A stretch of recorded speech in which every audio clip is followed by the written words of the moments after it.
मैं अनिल कुमार फिर से अपने YouTube channel Anil arts classes Sitamarhi में आप लोगों का हार्दिक स्वागत करता हूं। दोस्तों, आज का जो मेरा टॉपिक है वो आपको न्यूज़पेपर एनालिसिस से जुड़ा हुआ है और इसमें हम लोग 4 सितंबर से जुड़े हुए न्यूज़पेपर का एनालिसिस करेंगे। तो दोस्तों, आइए शुरू करते हैं इस टॉपिक को। सबसे पहले हम बात करेंगे राम मंदिर मुद्दे पे। तो राम मंदिर मुद्दा जो है उसको सुप्रीम कोर्ट के द्वारा सुलझा लिया गया है और एक भव्य राम मंदिर का निर्माण जो है आपको अयोध्या में की जा रही है और इसके जो निर्माण की जो दायित्व सौंपी गई है वो आपको लार्सन एंड टुब्रो कंपनी को सौंपा गया है और यह दुनिया का एक मल्टीनेशनल कंपनी है जो आपको क्या करती है कि निर्माण से जुड़ा हुआ जो कार्य है उसको यह क्या करती है, संपन्न करती है। इससे पहले लार्सन एंड टुब्रो ने भारत में एक विशाल स्टैचू का निर्माण किया था जिसका नाम है आपको स्टैचू ऑफ यूनिटी और ये स्टैचू ऑफ यूनिटी जो है सरदार वल्लभ भाई पटेल की मूर्ति है। सरदार वल्लभ भाई पटेल स्वतंत्र भारत के पहले गृह मंत्री और पहले उप प्रधानमंत्री थे और इन्हीं के जन्म दिवस पर प्रतिवर्ष आपको राष्ट्रीय एकता दिवस मनाया जाता है 31 अक्टूबर को। तो आपको यहाँ से याद रखना है कि 31 अक्टूबर को क्या मनाया जाता है, तो आपको राष्ट्रीय एकता दिवस किसके जन्म दिवस पर, तो सरदार वल्लभ भाई पटेल के जन्म दिवस पर। और अभी दुनिया में जो सबसे ऊंची मूर्ति है स्टैचू ऑफ यूनिटी वो किन की है, तो सरदार वल्लभ भाई पटेल की है और यह आपको गुजरात राज्य के नर्मदा जिला के साधु बेट नामक जो एक स्थान है वहीं पर यह स्थित है और इसकी ऊंचाई जो है आपको 182 मीटर है। चलिए आगे बढ़ते हैं। अगला जो मेरा टॉपिक है वो आपको खेल से जुड़ा हुआ है। देखिए, तो अभी क्या है कि यूएस ओपन जो है वो आपको शुरू हुई है। तो इससे पहले क्या होता है कि कुछ खिलाड़ियों के जो बैकग्राउंड होते हैं उसको क्या होता है कि आपको न्यूज़पेपर में दिए जाते हैं। तो आज जो है एक शब्द आया था टेनिस की त्रिमूर्ति, ठीक है। तो टेनिस के त्रिमूर्ति में 3 खिलाड़ी को शामिल किया गया है जिसमें आपको रोजर फेडरर जिनका संबंध स्विट्जरलैंड से है, इसके अलावा आपको राफेल नडाल जो कि आपको स्पेन का टेनिस खिलाड़ी है, इसके अलावा सर्बिया के नोवाक जोकोविच। रोजर फेडरर, राफेल नडाल और नोवाक जोकोविच को त्रिमूर्ति की संज्ञा दी गई टेनिस की, ठीक है। तो ये जो नोवाक जोकोविच है यह आपको इस साल क्या है कि अपने जो भी मुकाबले खेले हैं वो आपको सारे के सारे मुकाबले जीते हुए इसलिए चर्चा में। दूसरी बात है कि नोवाक जोकोविच दुनिया की अब है नंबर 1 टेनिस खिलाड़ी है और इनके नाम आपको 18 ग्रैंड स्लैम खिताब है। वहीं राफेल नडाल के पास 19 ग्रैंड स्लैम खिताब है। वहीं रोजर फेडरर के पास 20 ग्रैंड स्लैम खिताब है। तो सबसे ज्यादा ग्रैंड स्लैम खिताब जीतने का जो पुरुषों में रिकॉर्ड है वो आपको रोजर फेडरर के पास है। रोजर फेडरर को हार्ड कोर्ट का बादशाह कहा जाता है और हार्ड कोर्ट जो है टेनिस का एक कोर्ट होता है। तो इस हार्ड कोर्ट पर आपको ऑस्ट्रेलियन ओपन और आपको अमेरिकी ओपन जो होते हैं वो खेले जाते हैं। राफेल नडाल को लाल बजरी का बादशाह या कले कोर्ट का बादशाह कहा जाता है। तो ये जो लाल बजरी या कले कोर्ट है यह आपको फ्रेंच ओपन का कोर्ट है और राफेल नडाल जो है आपको 12 फ्रेंच ओपन खिताब अब तक जीत चुके हैं, इसीलिए इन्हें क्या कहा जाता है, तो आपको कले कोर्ट का बादशाह या लाल बजरी का बादशाह कहा जाता है। अब हम बात करते हैं महिलाओं में सबसे ज्यादा ग्रैंड स्लैम खिताब जीतने का रिकॉर्ड जो है किसके पास है, तो यह आपको ऑस्ट्रेलिया की खिलाड़ी मार्गरेट कोर्ट के नाम है जिन्होंने 24 ग्रैंड स्लैम खिताब को क्या किए हैं, जीते हुए अब तक। अब चलिए आगे बढ़ते हैं।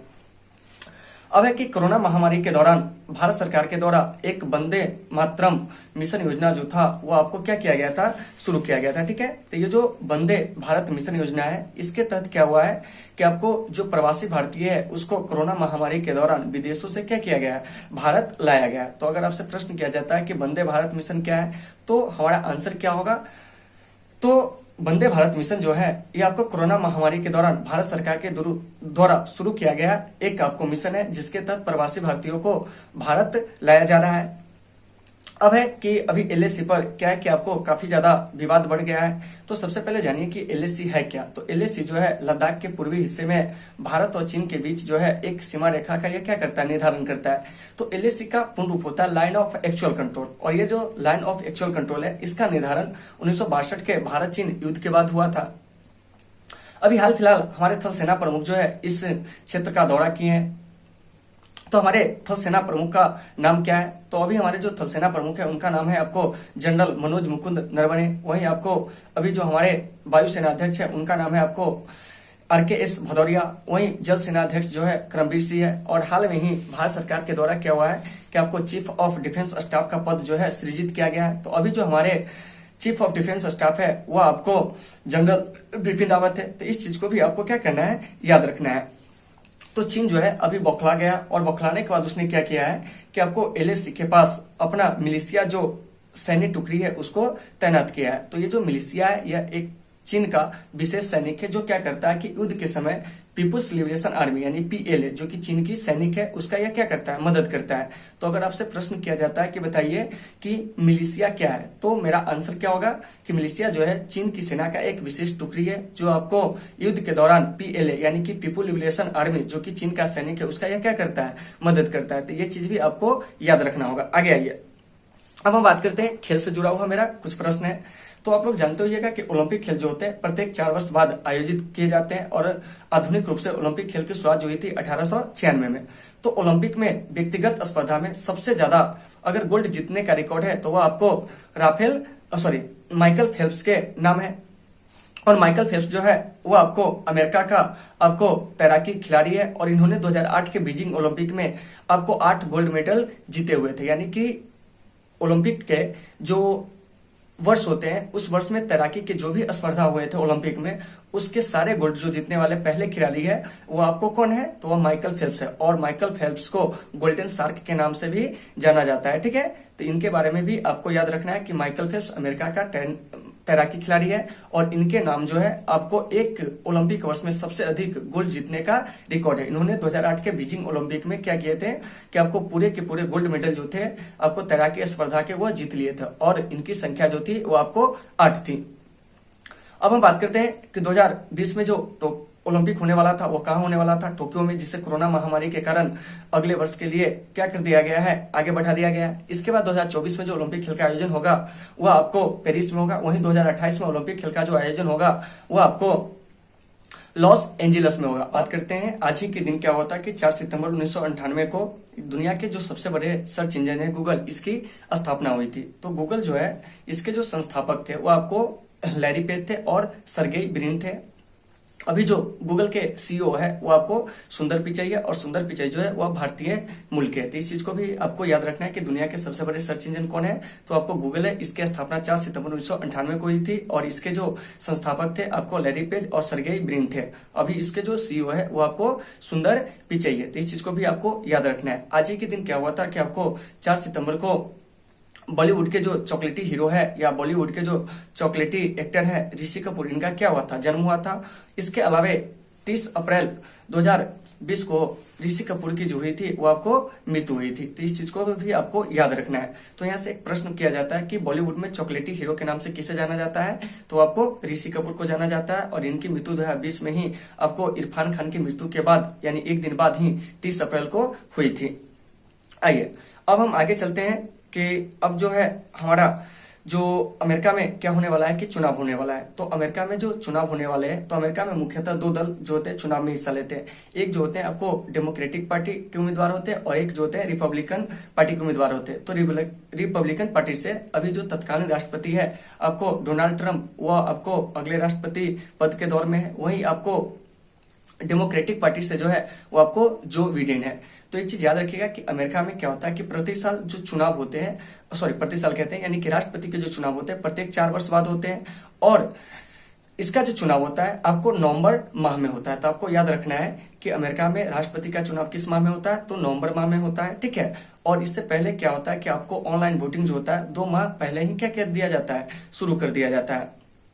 तो अभी जो राष्ट्रपति के चुनाव होने वाले हैं उसमें रिपब्लिकन पार्टी की ओर से आपको डोनाल्ड ट्रंप है, वहीं आपको डेमोक्रेटिक पार्टी की तरफ से जो है वो आपको जो बिडेन है। और अमेरिका में राष्ट्रपति का चुनाव कितने वर्ष बाद होता है, 4 वर्ष बाद होता है। और आपको इसका चुनाव किस माह में होता है, तो आपको नवंबर माह में। तो इस चीज को भी आपको याद रखना है। अब आइए, अब है कि हाल फिलहाल भारत के जो प्रधानमंत्री है उनका जो ट्विटर अकाउंट है उसको क्या कर लिया गया है कि आपको हैक कर लिया गया है। यानी कि 3 सितंबर के ही क्या हुआ था कि आपको 3 बजे सुबह में ही इनका जो ट्विटर अकाउंट था उसको हैक कर लिया गया था। तो सबसे पहले जान लीजिए कि ट्विटर हैक किया। तो ट्विटर एक सोशल मीडिया ऐप है जिसपे क्या होता है कि संदेशों का आदान प्रदान होता है। तो इस ट्विटर की शुरुआत जो हुई थी वो आपको 2006 में हुई थी और इसके जो संस्थापक थे जैक डोर्सी थे। ठीक है, तो इस चीज को भी आपको याद रखना है। तो प्रधानमंत्री के जो ट्विटर अकाउंट है उसको जो हैक करने वाला टीम है वो आपको जॉन बिग ग्रुप है। ठीक है, तो ये जो जॉन विक ग्रुप है, ठीक है, इसने प्रधानमंत्री के ट्विटर अकाउंट को हैक करके उसने क्या किया कि बिटकॉइन का मांग किया। और बिटकॉइन जो है वो आपको एक वर्चुअल करेंसी है जिसका लेन देन जो होता है वो आपको ऑनलाइन ही होता है। और इसकी शुरुआत जो हुई थी 2009 में हुई थी, ठीक है। तो इस चीज को भी याद रखना है कि बिटकॉइन की शुरुआत कब हुई थी, 2009 में हुई थी। और इसको शुरू करने वाला जो व्यक्ति था उसका नाम था एलियस सातोशी, जो कि जापान के थे, ठीक है। तो इस चीज को भी आपको क्या करना है, याद रखना है। इसके अलावा अभी हाल फिलहाल अमेरिका ने क्वाड ग्रुप को एक सैनिक संगठन के रूप में भी परिवर्तित करने की मांग की है। तो इस क्वाड ग्रुप में कौन कौन से देश आते हैं, तो इसमें आपको अमेरिका आते हैं, जापान आते हैं, भारत आते हैं और ऑस्ट्रेलिया आते हैं। तो इन चारों देशों को क्या है कि चीन से निपटने के लिए एक क्या है कि सैनिक संगठन की आवश्यकता है, ठीक है। तो इसके लिए अमेरिका जो है आपको क्वाड को एक सैनिक ग्रुप बनाने पर क्या दे रहा है, बल दे रहा है। तो आपको एक चीज याद रखना है कि क्वाड क्या है, तो क्वाड जो है अमेरिका, ठीक है, इसके अलावा आपको जापान के अलावा आपको हो गया ऑस्ट्रेलिया और भारत का क्या है एक ग्रुप है, ठीक है। और इस चर्चा में किस लिए, क्योंकि अमेरिका चाहता है कि यह एक सैनिक ग्रुप बने और हम मिलजुल कर क्या करें कि चीन से आपसी मामलों में निपटे, ठीक है। तो ये जो क्वाड है इसका विचार सबसे पहले अभी हाल में जापान के जो प्रधानमंत्री थे शिंजो अबे, उन्होंने इस्तीफा दे दिया। इन्हीं के द्वारा 2007 में यह प्रस्ताव लाया गया था और 2011 में इसकी औपचारिक शुरुआत जो हुई थी, ठीक है। अब इन देशों के बीच कई सारे आपको सैनिक अभ्यास भी होते हैं, जैसे मालाबार जो सैनिक अभ्यास है वो आपको अमेरिका, भारत और जापान के सैनिकों के बीच होने वाला संयुक्त अभ्यास है। और इसमें अब ऑस्ट्रेलिया भी क्या होंगे, भाग लेंगे। तो दोस्तों मुझे उम्मीद है आज का ये टॉपिक आपको आसानी से समझ में आ गई होगी। अगर इस टॉपिक में कहीं से कोई समस्या होती है तो आप हमें कमेंट करके बताएं, हम आपकी हर समस्या का समाधान करने का प्रयास करेंगे। तो दोस्तों आज की इस क्लास को हम यहीं पे विराम देते हैं, फिर मिलते हैं अगले क्लास में। जब तक के लिए आप सबों से सुविधा, take care all of you.